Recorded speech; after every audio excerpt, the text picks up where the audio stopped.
Hello friends, उम्मीद है आप सभी ठीक होंगे। दोस्तों, इस वीडियो में हम बातचीत करने वाले हैं यूपीपीसीएस आपका मेंस नज़दीक है, तो प्रीलिम्स का रिजल्ट भी आने वाला है। अब बात आती है कि मेंस आंसर राइटिंग कैसे करें, क्या हमारे फंडे हो सकते हैं, किस तरीके से हम उत्तर के प्रारूप को डिज़ाइन कर सकते हैं, क्योंकि सबसे कहीं ना कहीं सबसे जो महत्वपूर्ण पड़ाव है इस जर्नी का, वह है मेंस उत्तर लेखन। तो जो हमारी मुख्य परीक्षा में उत्तर लेखन है किस प्रकार से करें, फ्लो चार्ट्स का कैसे यूज़ करें, कैसे मेन बॉडी, भूमिका और निष्कर्ष तक कैसे पहुँचें। क्वेश्चन पेपर आपके सामने, जिसमें आपके सामने पहला क्वेश्चन है कि भारत की दो प्रमुख पर्वत श्रृंखलाएं पूर्वी और पश्चिमी घाट विभिन्न दृष्टिकोणों से देश की जलवायु और कृषि पर प्रभाव डालती हैं। इस कथन का सविस्तार वर्णन करना है। पहले मैंने इसका कैसे आंसर लिखा, ये 200 शब्द में 12 अंक का क्वेश्चन था। तो चलिए फिर उस पर बातचीत करते हैं, मैंने किस प्रकार से इसका आंसर लिखा। देखिए यहाँ से शुरू होता है, तो आप देखेंगे किस तरीके से मैंने लिखा, वही थोड़ा सा बताने का मेरा प्रयास रहेगा। देखिए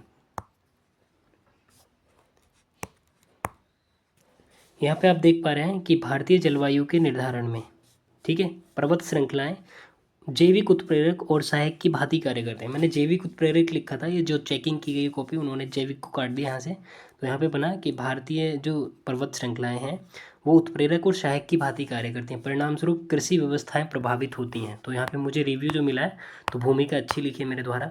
उसके बाद देखिए आपको क्या करना है, जब आपको भूमिका लिखना है तो ऐसा करना है कि जो क्वेश्चन की डिमांड है उसका पूरा स्वरूप या सारा आपकी भूमिका में ओवरऑल मेरे हिसाब से आपका जो ये भूमिका होती है ना, इसमें आपका पूरा सार संग्रह इस भूमिका के माध्यम से दिखना चाहिए। ये इंपॉर्टेंट भी है फ्रेंड्स, ठीक है।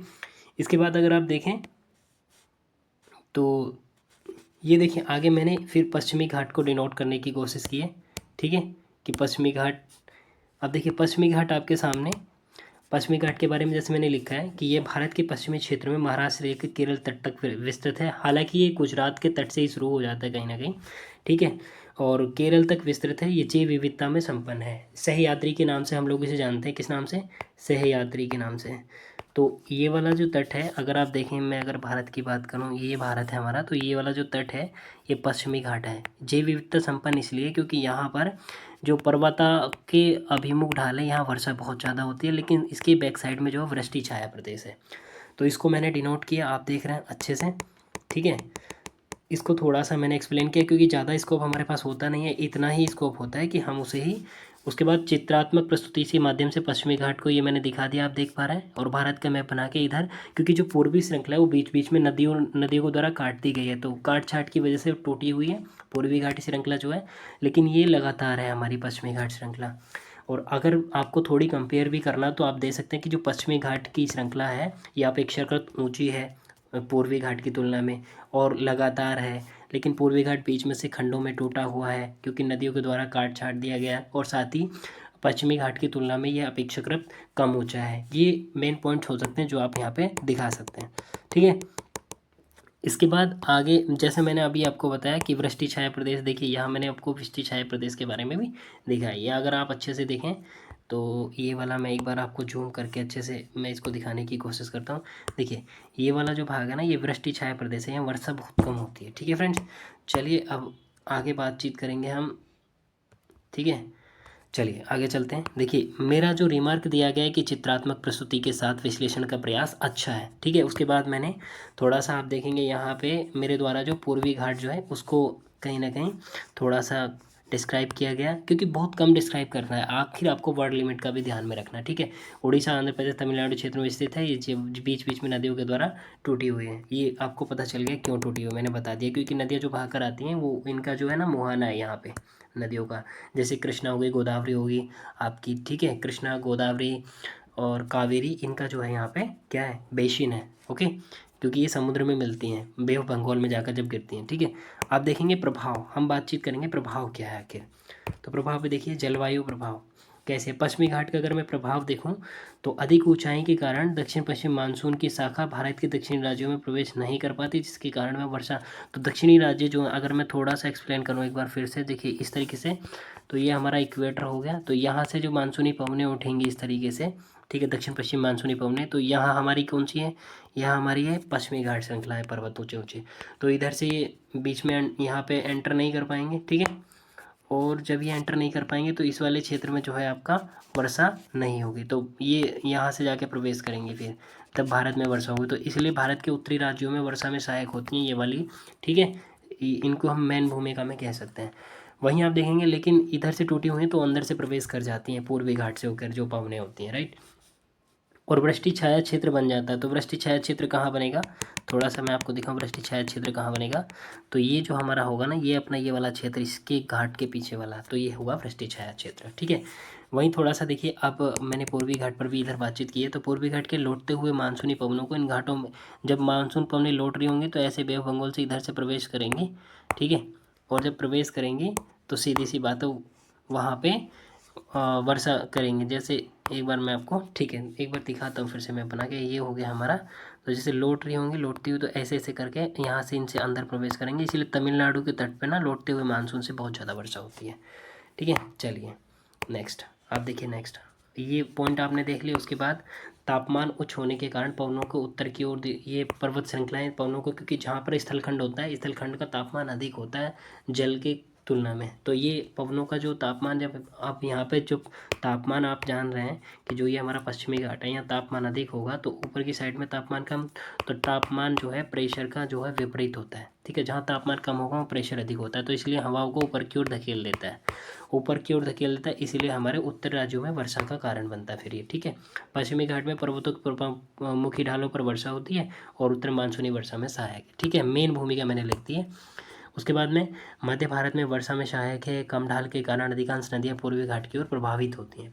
तो प्रवाहित होने का मतलब उनका क्या है कि वो ढलान है ना, तीव्र ढलान तो नहीं है लेकिन मंद ढलान की वजह से, राइट। अब देखिए यहाँ पे जो मुझे रिमार्क मिला है, इन्होंने जो रिमार्क दिया है चेकिंग में वो आपके सामने है। इन्होंने लिखा है गुड, बहुत अच्छा, मतलब इनके हिसाब से है, ठीक है। चलिए, सभी बिंदु ना सारगर्भित हैं, जो मेन पॉइंट है वहीं। कृषि पर प्रभाव कैसे पड़ता है आप देखेंगे। कृषि पर अधिकांश उत्तर भारत की फसलें जो है मानसूनी फसलें होती हैं जो वर्षा पर निर्भर करती हैं। जैसे आप जानते हैं दोस्तों कि भारत की चाहे कोई भी फसल हो या नदियाँ जो हैं वो ज़्यादातर या तो मानसून आधारित नदियाँ हैं, और फसल भी इसी प्रकार हैं कि मानसून पर निर्भर रहती हैं ज़्यादातर फसलें। तो वर्षा होगी तो फसलें अच्छी होंगी, गेहूँ धान, इनके लिए हमें ठीक है पानी की बहुत ज़्यादा ज़रूरत होती है, तो इसीलिए कृषि पर प्रभाव पड़ेगा। अगर वर्षा नहीं होगी तो कृषि पर सीधी सी बात है प्रतिकूल प्रभाव पड़ने वाला है। और जो हमारी बारहमासी नदियाँ 12 महीने जो बहती हैं, वो नदियाँ अगर पानी नहीं मिलेगा तो उनसे हम सिंचाई नहीं कर पाएंगे उस मात्रा में। मानसूनी पवनें भारत में प्रवेश हेतु उत्तरदायी हैं, ठीक है। तीव्र ढाल के कारण दक्षिण नदियों में जल की मात्रा जो है वो कम हो जाती है। क्या है, तीव्र ढाल के कारण दक्षिण भारत में नदियों में वर्षा की जल की मात्रा कम हो जाती है, इससे मत्स्य पालन विद्युत। अब सीधी सी बात है, जब हमारा ना तो ताप विद्युत, ना ही जल विद्युत, और ना ही साथ साथ हम वो कर पाएंगे मत्स्य पालन या और कुछ जो जिसे हम ब्लू इकोनॉमी में ऐड कर सकते हैं, वो क्रियाविधि हमारी कहीं ना कहीं बाधित हो जाएंगे, ठीक है। वृष्टि छाया क्षेत्र जो है उसमें ऑलरेडी सूखा पड़ रहा है, तो वहाँ पर रहने वाला जो जीव जंतु हैं उनके नष्ट होने की संभावना बहुत तेज़ी से बढ़ जाएगी, राइट। थार के मरुस्थल, डेजर्ट और पश्चिमी घाट के पर्वतों के पीछे का भाग, यहाँ क्या जैव विविधता के नष्ट होने को खतरा पैदा हो जाएगा, ठीक है। मानसूनी पवनों पर प्रभाव कैसे पड़ेगा, देखिए पश्चिमी, इसके बाद देखिए आप, इन्होंने मुझे रिमार्क दिया है, वो इसका रिमार्क थोड़ा सा देख लीजिए आप एक बार। बिंदु व फ्लो चार्ट के रूप में उत्तर लेखन का प्रयास बहुत अच्छा इन्होंने मुझे बताया, ठीक है। विषय की अच्छी समझ है, आप सभी देख रहे हैं, ठीक है। उसके बाद मैंने निष्कर्ष दिया कि पश्चिमी एवं पूर्वी घाट पवनों के निर्माण को सुरक्षित करने के साथ साथ भारत में कृषि एवं जलवायु को एक जीवंत रूप प्रदान करते हैं। निष्कर्ष देखिए, मेरा निष्कर्ष जो है वो क्वेश्चन के अकॉर्डिंग है। पश्चिमी एवं पूर्वी घाट मानसूनी पवनों के मार्ग को निर्धारित करने के साथ साथ भारत में कृषि एवं जलवायु को जीवंत रूप प्रदान करते हैं। अब क्वेश्चन में दिखाता हूँ, क्वेश्चन सीधा सीधा आपसे किस पर पूछा था, और क्वेश्चन की मेन जो मैंने उसमें देखिए, भारत की दो प्रमुख पर्वत श्रृंखलाएं पूर्वी पश्चिमी घाट के दृष्टिकोण से देश की जलवायु और कृषि पर प्रभाव डालती है, इस कथन का सविस्तार वर्णन किया। तो मैंने पूरा उसमें लास्ट में ला के मोटे दिखा दिया कि न केवल ये वर्षा में सहायक है बल्कि जो हमारा कृषि का है या जो भी है उस पर किस प्रकार से प्रभाव डालती है, वो मेरे निष्कर्ष में साफ साफ आप देख सकते हैं। यहाँ मुझे 3.5 नंबर मिले, बहुत अच्छी मार्किंग है, ठीक है। बहुत टफ मार्किंग किया जाता है जो कोचिंग सेंटर्स होते हैं उनके द्वारा। यही अगर मेरा आंसर वहाँ पे इस टाइप का मैं लिख देता हूँ तो मुझे बहुत अच्छे 7 से 8 नंबर तक मिल सकते हैं, ठीक है फ्रेंड्स। अब आपको बता दूं इस तरीके के क्वेश्चन जो हैं ये 1 घंटे में लिखने थे, आप देख रहे हैं ये 7 क्वेश्चन है, 1 घंटे में इनको लिखना होता है। आप भी ट्राई करें घर बैठ करके, ठीक है। दो क्वेश्चन नंबर 2 देखिए, भारत की भूगर्भिक संरचना के दृष्टिकोण से भारतीय उपमहाद्वीप के विभाजन की प्रक्रिया को समझाएं कि भारतीय उपमहाद्वीप का कैसे कैसे विभाजन हुआ, ठीक है। और भूमि की गठन की संरचना से समझाना है इसको। अब देखिए मैंने किससे लिखा है इसको, उत्तर संख्या 2, भारत में अनेक प्रकार की शैलों से मिलकर, देखिए भारत में अनेक प्रकार की शैलों से मिलकर बना भारत, जो इसके भौगोलिक स्वरूप के निर्धारण के साथ साथ उसमें उपस्थित संगठनों पर भी प्रभाव डालती है। देखिए मैंने सारगर्भित लिखा है, इसीलिए गुड भूमिका सटीक है, मतलब क्यों जो हम लिखने जा रहे हैं पॉइंट टू पॉइंट बात करें, इधर उधर की बात ना करें और पॉइंट टू पॉइंट लिखने की ही कोशिश करें और डायग्राम बनाएं, चित्रात्मक प्रस्तुति करें। बहुत अच्छा है कि भारत गोंडवाना का मुख्य भाग है जो पेंचे से पृथक होने के परिणाम स्वरूप सामने आया था। ठीक है, आप देख रहे हैं उसके बाद जो मैंने ये आप देख रहे हैं ये डायग्राम जो दिया, ये मार्किंग है, ये प्लस मार्किंग है आपके लिए एग्जामिन। ठीक है, चित्रात्मक अच्छा रूप से विश्लेषण, देखिए आप रिमार्क भी आपके सामने है मेरे जो मुझे मिला है, राइट। उसके बाद आप देखेंगे अफ्रीका के मेडागास्कर से अलग होकर भारतीय प्लेट यूरेशियन प्लेट निरंतर बढ़ती गई जो गोंडवाना लैंड का भाग थी। आप सभी जानते हैं कि अगर मैं बात करूँ ये हमारा था, ठीक है, पेंजिया पैंथालासा और तैतीस सागर बीच में बना थे, अंगारा लैंड गोंडवाना लैंड दो भागों में टूट गया, आप सभी जानते हैं। तो नीचे वाला भाग का जो है ना वो है पार्ट भारत, राइट। चलिए ये यहाँ से प्रीलिम्स में भी क्वेश्चन आता है समय समय पर, ओके। चलिए अब हम आगे चलते हैं थोड़ा, अब देखेंगे फिर मैंने क्या काम किया। विभाजन की दृष्टि से भारत में सेल संरचना मैंने दिखाया है कि कौन कौन सी सेल संरचना भारत में पाई जाती है। तो आप देखेंगे आर्कियन, धारवाड़, कुडप्पा, विंध्यन, ठीक है, दक्कन ट्रैप, क्वार्टनरी और टर्सरी, ये इनका सीक्वेंस जो है प्री एग्ज़ाम में समय समय पर पूछ लिया जाता है, तो आप इसको ज़रूर एक बार देख लें, ठीक है। और देखिए कितने सटीक तरीके से क्वेश्चन को लिखने की कोशिश की गई है, मतलब इधर उधर की बात आपको नहीं लिखनी, पॉइंट टू पॉइंट लिखना, चीज़ों को ज़्यादा विस्तार अनावश्यक विस्तार से बचना है। यही फंडे होते हैं जो आपको अदर पर्सन से कहीं ना कहीं पॉजिटिव रखते हैं, ये पॉजिटिव, ठीक है। विभाजन प्रक्रिया के कारण क्या होता है, भारतीय प्लेट और यूरेशियन प्लेटों का आपसी अभिसरण, अभिसरण मतलब होता है, देखिए एक ये प्लेट है, एक ये प्लेट है, ये प्लेट इसकी तरफ आ रही है, ये प्लेट इसकी तरफ आ रही है, अब ये दोनों टकराएंगे, ठीक है, ओके।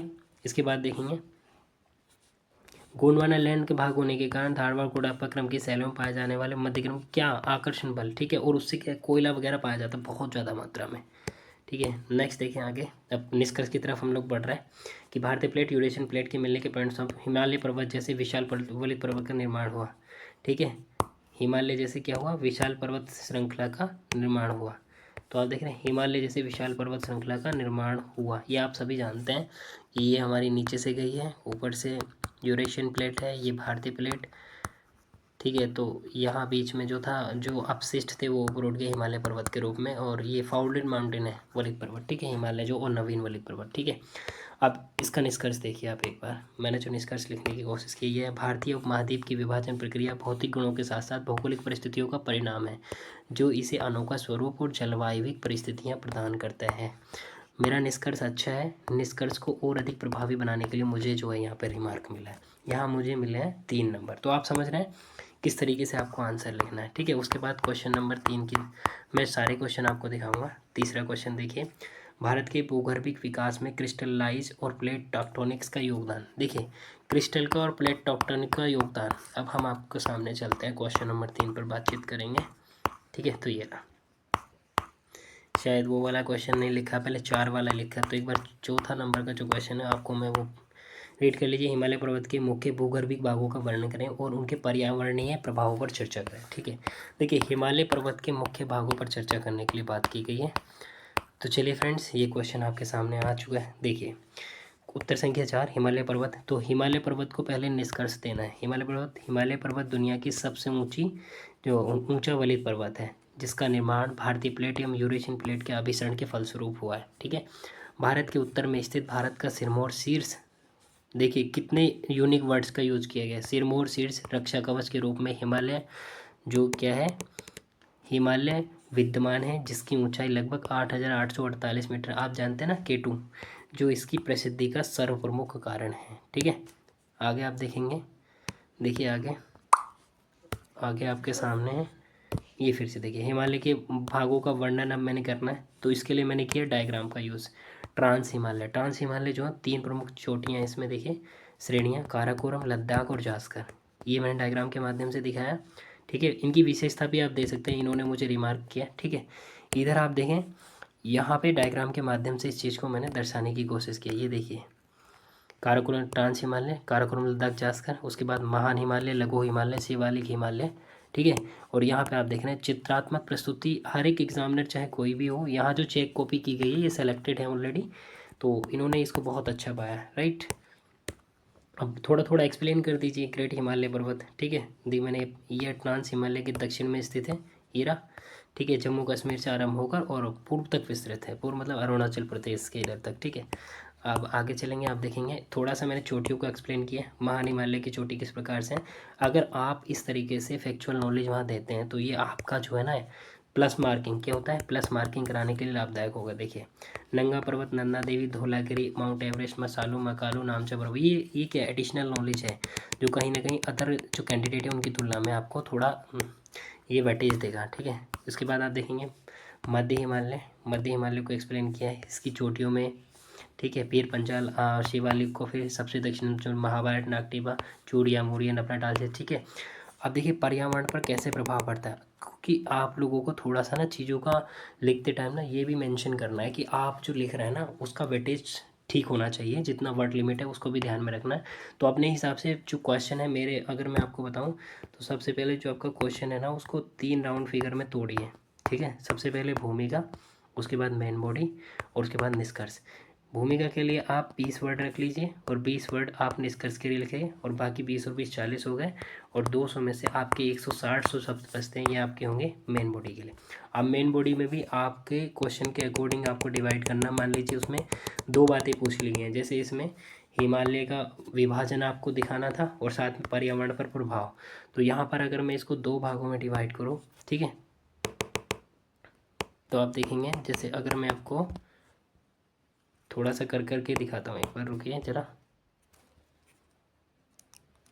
तो 2 भागों में आपको डिवाइड करना है, राइट।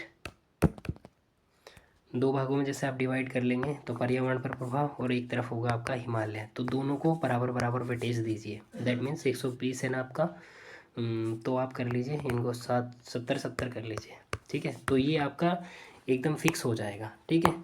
ये आपको करना ज़रूरी होता है। यहाँ देखिए अन्य बिंदु, जैव विविधता इत्यादि को यहाँ पे मेंशन करना था, CO2 का अवशोषण, तापमान संतुलन, क्योंकि जो भी चेक करते हैं ना वो थोड़ा रिमार्क और अपने हिसाब से जो बेहतर पॉइंट होते हैं उनको बताते हैं। आगे देखिए हिमालय भारत का प्राकृतिक रक्षक और मानसूनी वर्षा के सहायक की भांति कार्य करता है, ठीक है। बेहतर बनाए इनपुट रक्षा प्रदान का, हालांकि मुझे भी लगता है थोड़ा और बेहतर बनाया जा सकता था, लेकिन 1 घंटे में लिखना होता है चीज़ों को, वहाँ जो चीज़ें जल्दी से याद आ जाएँ बस आप वही लिख पाते हैं, ठीक है।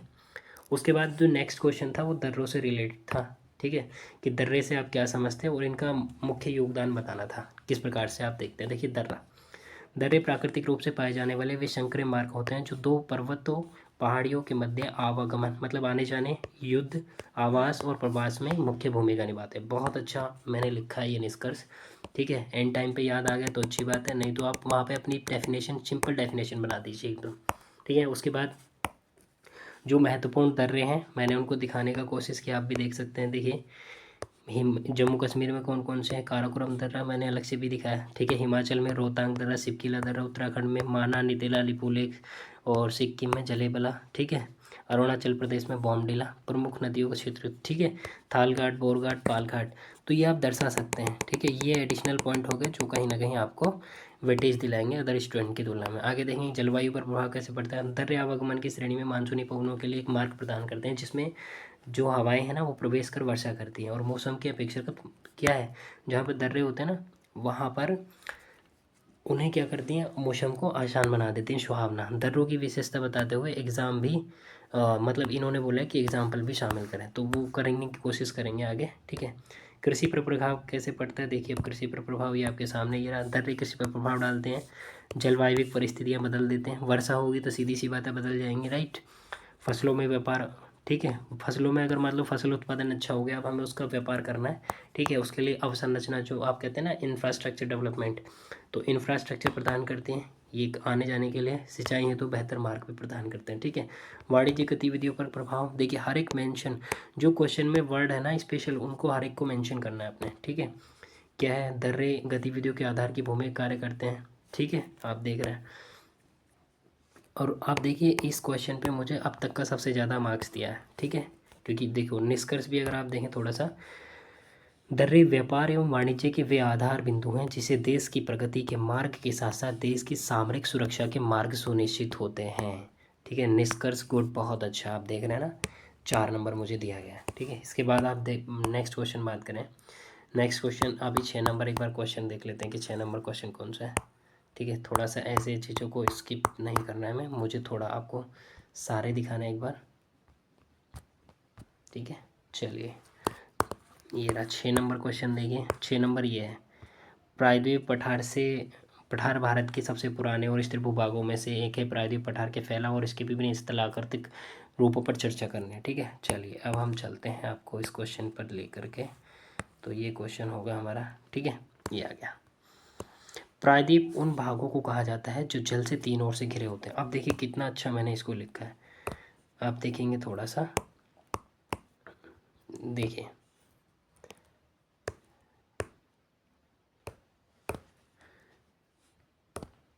देखिए प्रायद्वीप उन भागों को कहा जाता है जो जल से 3 ओर से घिरे हैं। ठीक है, और प्रायद्वीप अपेक्षाकृत ऊंचे उठे हुए भाग होते हैं। प्रायद्वीप पठार आप देख रहे हैं, विस्तार, और फिर इसके बाद मैंने प्रायद्वीप भारत के जो पठार हैं उनको सबको दिखाया थोड़ा सा। लेकिन यहाँ विशेष रिमार्क किया गया है कि हम लोगों को क्या करना था, थोड़ा सा ये आप देख पा रहे हैं। ठीक है, चलिए देखिए कि प्रायद्वीप पठार की विशेषताओं पर भी चर्चा करनी थी, जैसे ऊंचे पहाड़ हैं, पठारी समतल क्षेत्र, चपटे हैं, नीलगिरी, अन्नामलाई, मतलब कुल मिला के उनको भी बताना था थोड़ा सा, इसलिए हमें यहाँ मिला 3.5 नंबर। ठीक है, ये पेपर जो है 2 बार स्कैन हो गया मुझे लग रहा है। ठीक है, इसके बाद अब देखिए उस जो मैंने ये सब लिखा ना, ये मालवा पठार, तेलंगाना पठार, दक्कन पठार, इनको मैंने अब मैप का भी आपको यूज़ करना है, भरपूर यूज़ करना है, चाहे वो हिस्ट्री हो। ठीक है, और ज्योग्राफी में तो स्पेशल करना है। ठीक है, मैंने इनको देखो मैप पे ड्रॉ किया है, फिर उनकी दक्कन के पठार की क्या विशेषता है, देखो चित्रात्मक प्रस्तुति अच्छी है, हर जगह आपको लिखा हुआ मिलेगा, सभी बिंदु समाहित हैं। एग्जाम में जितना होना चाहिए, ज़्यादा चीज़ें नहीं लिखनी है, पॉइंट टू पॉइंट लिखनी है, 4-5 वर्ड में आपका एक पॉइंट हो जाना चाहिए। छोटा नागपुर प्लेटो आप देख सकते हैं, दक्कन के पठार के उत्तर में स्थित है, विंध्य पठार के दक्षिण में, मध्य में, ये सब बेसाल्टिक चट्टानों से बना है, गोंडवाना क्रम की सेलों से निर्मित है, कोयला के भंडार से, इस तरीके से प्रयास अच्छा है। उसके बाद निष्कर्ष, पठार पर्वतों का अपरदित रूप कहे जा सकते हैं, क्योंकि पठार जो होते हैं ना वो ऊंचे नहीं होते हैं, अपेक्षाकृत कम ऊंचे होते हैं पर्वतों की तुलना में। उनका जो ऊपर वाला जो सिरा होता है ना, राइट, जैसे मैं आपको थोड़ा सा बताऊं, जो ये है ना इस तरीके से होता है, चपटा होता है प्लेन, और पहाड़ जो होते हैं वो ऐसे होते हैं। ठीक है, चलिए नेक्स्ट देखिए अब। अच्छा है, इन्होंने जो रिमार्क दिया है क्या है, अच्छा आपके सामने है। नेक्स्ट लास्ट क्वेश्चन आपके सामने, उत्तर नंबर 7 द्वीप पर था कि द्वीप से आप क्या समझते हैं। ठीक है, देखिए अब इस क्वेश्चन में आपको थोड़ा सा मैं स्पेशल कुछ दिखाने की कोशिश करूँगा, थोड़ा उम्मीद है आप लोग ज़रूर देखेंगे। देखिए 7 नंबर देखिए, उत्तर संख्या 7, द्वीप द्वीप भूमि का ऐसा भूखंड होता है जो चारों ओर से जल से हमेशा घिरे रहते हैं। भारत में द्वीपों का विस्तार कुछ इस प्रकार है। अगर आपको लग रहा है ना कि आपको कुछ याद नहीं आ रहा, तो उसकी डेफिनेशन दीजिए वर्ड की और आगे बढ़ जाइए। ठीक है, प्रयास अच्छा है। ठीक है, अब देखिए इन्होंने मुझे भी डेफिनेशन जो है अपना दिया है, वो क्या है, द्वीप क्या है, इनका डेफिनेशन अगर मैं बताऊं, द्वीप जहाँ इको ये इको टूरिज्म को बढ़ा, हाँ ये रहा ना, द्वीप जहाँ इको टूरिज्म को बढ़ावा देते हैं, वहीं ये क्या है, जलाशय और पर्यावरण संतुलन को भी बनाए रखते हैं। अच्छी डेफिनेशन है ये भी, आप इसको भी लिख सकते हैं।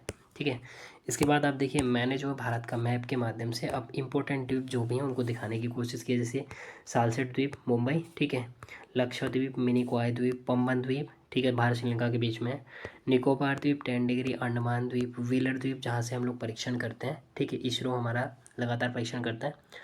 उसके बाद माजुली द्वीप, असम, ब्रह्मपुत्र नदियों बनाती हैं, सारे महत्वपूर्ण द्वीप दर्शाए गए हैं। अच्छी बात है, देखिए इन्होंने यहाँ पर रिमार्क कर दिया है।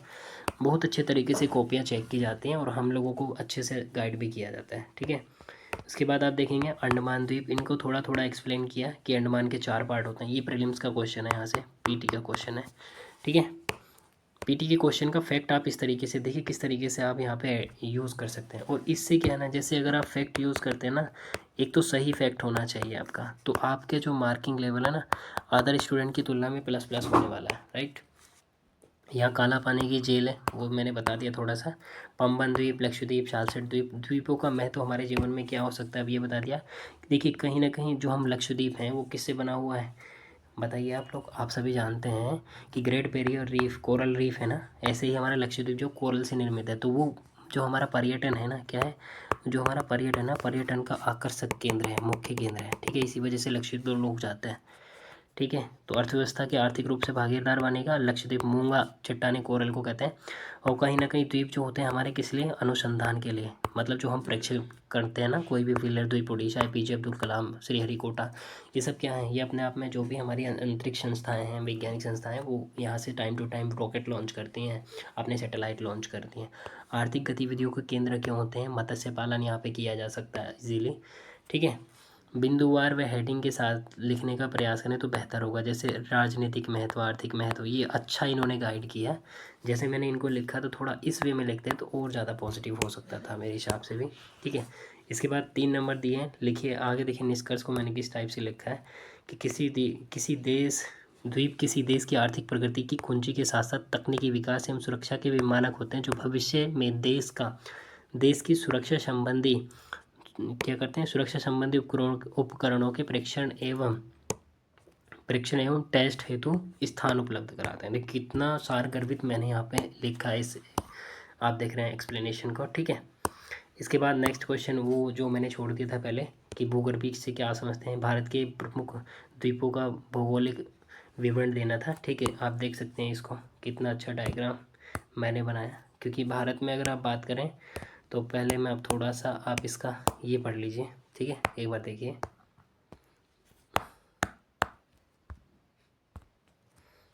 चलिए देखिए आप इसको देखिए। अब आपके सामने ये रहा, भूगर्भिक विकास से तात्पर्य भौतिक क्रियाओं से है जो भूमि के अंदर संपन्न होती हैं, जिससे परिणाम स्वरूप प्लेटों में हलचल पैदा होती है। उसके बाद मैंने आपको दी भारत के भूगर्भिक भागों में आप देखेंगे पर्वत भी हैं, पठार भी हैं, पहाड़ मैदान, और अंदर वाली चट्टानों का भी आप इसमें देंगे। आगे चल के आप देखेंगे क्वेश्चन में पर्वत क्या होते हैं। ठीक है। उसके बाद प्लेटों का मैंने थोड़ा सा विवरण दिया था मेरे अनुसार। प्लेट, ठीक है, यूरेशियन प्लेट, भारतीय प्लेट, उनकी गति दर्शाई थी डायग्राम के माध्यम से, उनको थोड़ा थोड़ा एक्सप्लेन किया। क्योंकि वर्ड लिमिट भी स्पेशल ध्यान में रखना। विश्लेषणात्मक रूप से भी प्रस्तुत करें, मतलब नेगेटिव और पॉजिटिव एस्पेक्ट दोनों लिखने होते हैं विश्लेषण में। ठीक है। निष्कर्ष जो है इन्होंने मुझे ठीक बताया, मैदान, पर्वत, पहाड़ और पठार भूगर्भिक क्रियाओं और बाह्य कारकों का परिणाम है। भारत के भौगोलिक स्वरूप निर्धारण में इनकी अहम भूमिका होती है। देख रहे हैं, अच्छा निष्कर्ष लिखा है, निष्कर्ष ठीक है। तो ये था जो मेरा टेस्ट नंबर कितना था, मैंने आपके सामने जो दिखाने की कोशिश की। ठीक है। देखिए ये टेस्ट नंबर था, टेस्ट नंबर 23। ठीक है। टेस्ट नंबर 23 कैसा लगा आपको? इस तरीके से आप लिखने का प्रयास करें। मैंने पूरी कॉपी दिखाई है आपको। ठीक है। और आगे की कॉपी जब जब आप कहेंगे मैं आपको बीच बीच में किसी भी सब्जेक्ट की दिखाता रहूँगा, जैसे लिखता रहता हूँ।